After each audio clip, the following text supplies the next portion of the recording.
These are the stock propellers that come with the drone. When you do buy the drone, you get this box that has this QR code that I scanned, and it doesn't seem to be doing anything, by the way. Inside this box, you do get some spare propellers, 2 in here and 2 in there, so just 4 single propellers. And the DJI Mini 3 Pro has 8, so it's not enough.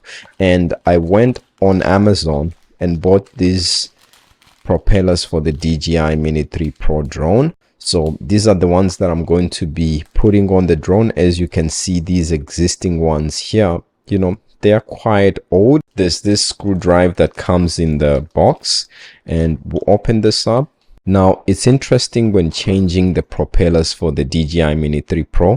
You notice, for example, on this back side, this right hand side, you can see it has a dented mark, but this left hand side has no dented mark.